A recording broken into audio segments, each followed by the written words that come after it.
Hello and good morning, everyone. I'm Ela Kagel, and I'm here at Supermarkt in Berlin. It's 10:30 a.m. in the morning, and I want to welcome everyone. Those of you who are here for the first time, we will engage in a 30 minutes improvised recap session on what has happened yesterday, on what to expect today. And I also want to provide some general info about MoneyLab for those who have missed it. And as you can see, the chat is already open. So those of you who have questions or want to give feedback or would like to discuss any themes or ideas, just use the chat. And I have it here in front of me, and I'm happy to include all your feedback in the chat. So those of you who are joining us this morning for the first time, let me just give you a brief intro on what MoneyLab is all about. Basically, this is now the 11th edition of the MoneyLab series, which was basically kicked off in Amsterdam at the Institute of Network Cultures, initiated by Gerd Lofink and his team in 2014. And we will have Integ Löhrich with us. She will be moderating the session on social coins and universal basic income right after my introduction at 11 a.m. And Inte is one of the people who really helped building MoneyLab over the years. So just for you to know that it's also nice that we have quite a lot of the people that form the backbone of this program and format are also included in the program. Yesterday we had Gerd Lofink with us on 2 sessions. And yeah, of course we will share all the sessions as soon as they are edited. We have recorded all of them and will make them available on this website, on the Supermarkt website, and also on our YouTube channel. So what is MoneyLab all about? MoneyLab came into existence, and I think it might have also been a response to the aftermath of the financial crisis in 2007, 2008, where a lot of social movements started off, just like the Occupy Wall Street movement, just like the crypto movement, Bitcoin, started as a response to what happened during these years of the financial crisis. And it's important to say that I think during that time, a movement started where people also try to emancipate themselves from the increasing financialization and the dominance of the finance markets in our world, and also started to use money in a way that goes beyond just a mean for livelihood, but using money as a tool for provocation, for resistance, for artistic production, for creating inclusion to those that normally don't have access to the worldwide markets. And I think MoneyLab was then trying to capture this movement and making space for artists and researchers and finance activists to really share their ideas and viewpoints. And over the years, we've seen many different formats on how people actually responded to the increasing financialization that we can see all around us. What is interesting, in my opinion, MoneyLab started off as maybe more academic kind of conference. But then you see over the past editions, there's also some shift going on, or let's maybe say expansion from mainly academic contributions to a lot more interactive and experimental, and some of them maybe even startup-like responses. And I think that's also interesting to notice that a lot of what has been envisioned in previous MoneyLabs is coming into existence and starts to materialize these days. So we try to capture a lot of that in our program here at MoneyLab. And the theme of our conference is disaster capitalism. It's really interesting when we started to plan this conference exactly 1 year ago, and when we fundraised for it, and we luckily received funds from the Hauptstadt Kulturfonds here in Berlin. And I once again want to thank our funders for that. We had no idea that 1 year later we would find ourselves exactly in the same situation, not being able to organize an opportunity for physical gatherings, but basically having to find means of being with one another in the digital sphere.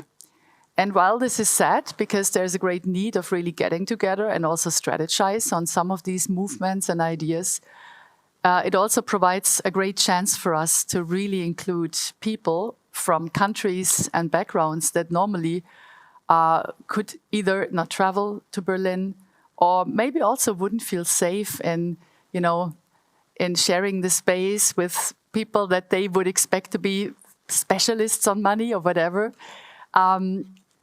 I have no idea, but of course this lowers the barrier for an audience to join us. And we could also see that yesterday.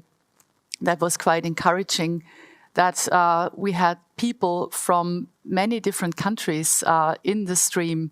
And I could see that also in the feedback we got in the chat or on the Discord server. So there were people joining us, of course, from various European countries, but also from countries such as Chile or the United States, other Latin American countries, also from Asia. And that's really good to see that that we can actually find ways of organizing ourselves beyond the national borders. And it was also interesting for us leading up to the MoneyLab conference to see how can we actually create a community around the MoneyLab idea. Because those of you who are active in community management, you all know very well that building a community online is not a given, and it's not something that is fixed or that will always stay.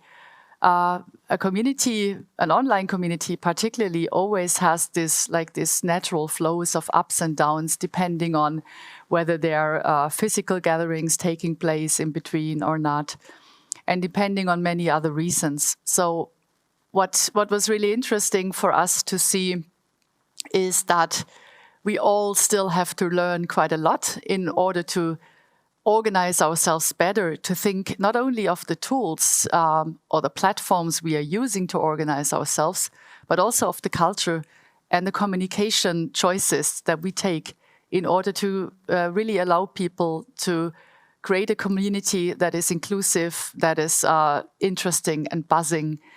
And that is not something you can acquire anywhere or you can take for granted. So what we were trying to do over the past weeks was opening a Discord server. And we were a little bit nervous about that because, how to invite people on a server where no one is. But over the course of the past weeks, we managed to get people there. And I think we are now at almost 200 people from the MoneyLab community inhabiting the MoneyLab Discord server. And those of you who have joined us today for the first time, please check our website and the program. You find links to the Discord server, and you can simply, there is an invite link that does not expire, so you can simply go there, introduce yourself. The server is slowly growing into a really interesting resource where people not only share their ideas and contacts, but we also have created sub-channels, for instance, a library where our Berlin partner Trust has created a bot that lets you retrieve each book of their cybernetic library in the library on Discord. And that is really amazing. It's fantastic, the titles they have there. And you can just go there and check it out and get inspired by all the books and the literature that is listed there. And then we have sub-channels such as a channel on NFT and media art. Yesterday evening, our friends from EXA, the Economic Space Agency, they have organized a session on NFTs and crypto art that turned out to be super inspiring, and that was also quite controversially discussed. And they have used that channel to leave all sorts of links and resources and videos and statements on that topic. So this is also becoming an interesting tool for people to just check out the latest research and the latest buzz around these topics. So basically, what we were trying to do here at MoneyLab Berlin was not so much about strictly curating a program in the sense of that we handpicked simply a couple of people, but we rather opened up to the community, and we also responded to requests and to calls from people that showed up and also volunteered to present and to come up with an interesting program. We are lucky enough to have the people here at Trust. It's not far from here. It's actually just a couple of kilometers, based in Berlin-Schöneberg. The Trust team is also running an amazing program on alternative economies, on cooperativism, on shared imaginaries. And they will also present 2 slots later today. First of all, a socializing token panel, which is super interesting. I'm going to talk about that in a second. And then we'll also have Callum from the Trust team introducing the Black Swan Dao, another amazing project that was widely discussed over the past weeks. So what we were trying to do is just to reflect a little bit the state of things in the community, to give people access to these topics. And it's really important for us that while there are probably people that know a little bit more about specific topics than other, you don't find anybody in this space that knows all of it. And it's really important that, especially also the people who join us today for the workshops, like the Circle workshops on building local economy and universal basic income, or the other workshop that is provided by Valentin Seehausen on how to start a community currency as a nonprofit, that people who join these workshops, that they feel safe and that they don't feel under pressure of having to know all of it. It's very, this entire program specifically is for people who are curious, who want to expand their knowledge. This is really about encouraging people and about sharing knowledge. And I will do my best to steer away from too much rabbit holing, even though you can't avoid that entirely. We all know that. And sometimes it can also be really interesting. But yeah, just to try to be as inclusive and open as possible. And this also goes for any questions or feedback you might want to give us either in the chat or on the Discord server. Please do. There's no stupid question, and I'm happy to pass it on and discuss all of it. So what has happened yesterday? What did you miss? Yesterday was focused on the topic of rebuilding our economy, rebuilding our imagination, because these two things absolutely go together. Rebuilding the current economy around us, and is not a technical task purely, but this is first and foremost a cultural task, and something that really requires a shift of mindset. So we were really happy to having speakers there yesterday that opened up a lot of mind space, I would say, for this topic, such as Ruth Catlow from Furtherfield and Decal in London. We had an amazing discussion with her on decentralized governance and encouraging communities in strengthening themselves for while using collaborative and decentralized tools and practices. And we had the team of the Disco cooperative here. Disco is also one of the very interesting projects that are widely discussed lately. And Disco stands for decentralized cooperative organizations. And that's, of course, It's quite close to the DAO, Decentralized Autonomous Organization, but the DISCO, of course, has a really underlines the cooperative aspect. So we had Irene Lopez de Vallejo here and Stako Troncoso, who spoke on behalf of the collective, and that was very amazing. And we received a lot of feedback here in the chat, and we're totally happy about the discussion that they sparked. Later on, we switched to our partners at Trust, who presented themselves. And that was very interesting because we could only see their avatars and a very playful intro into the way Trust operates. And I think today we will also see their actual faces and the faces of people that they work with. And then the evening was dedicated to larger calls, where first of all, we had a discussion facilitated by the team of the Economic Space Agency, EXA, on NFTs and crypto art. And there we could really see how controversial this topic is actually debated.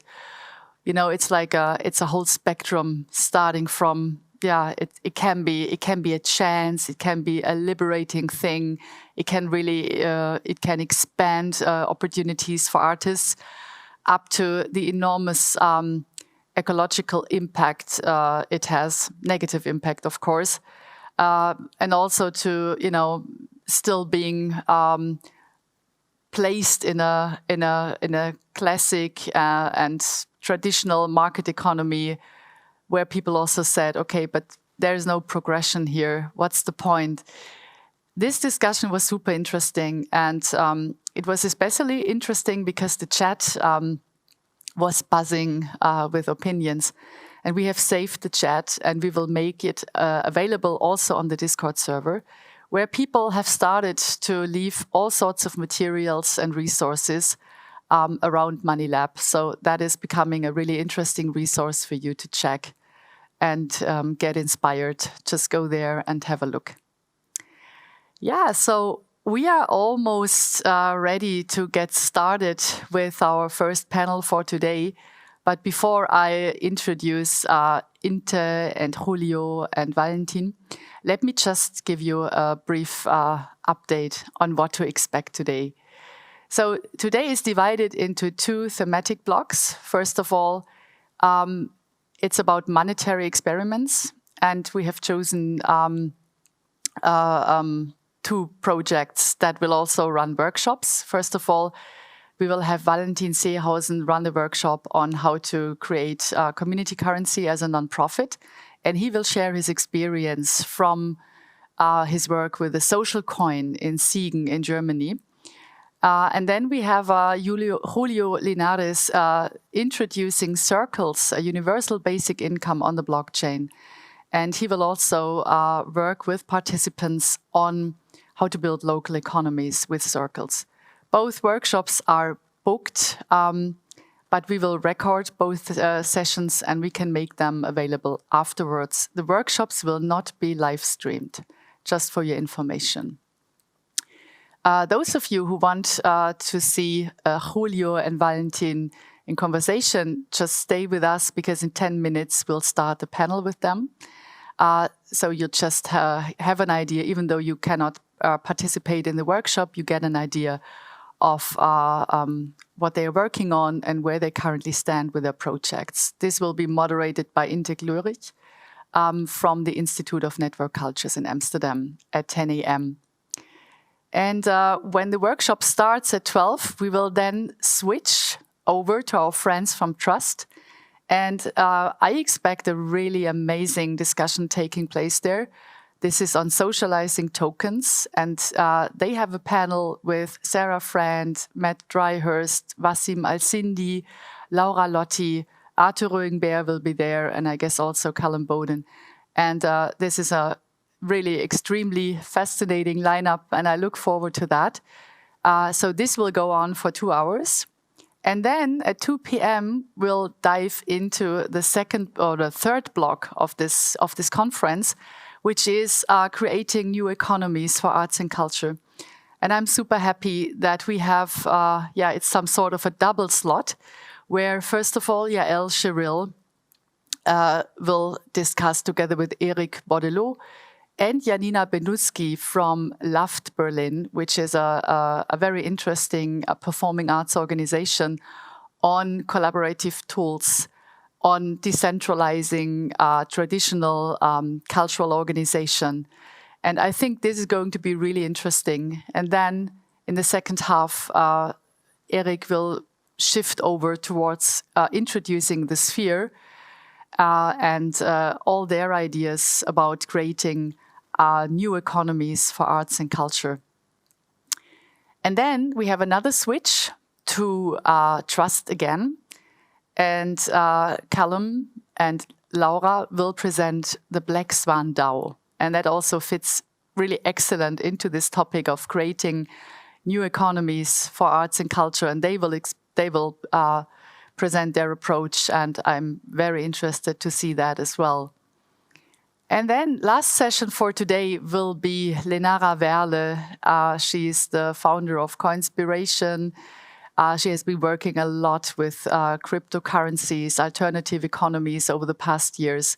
And she will give a talk at a Q&A on the invisible economy. She will also talk about her work with Dada Art.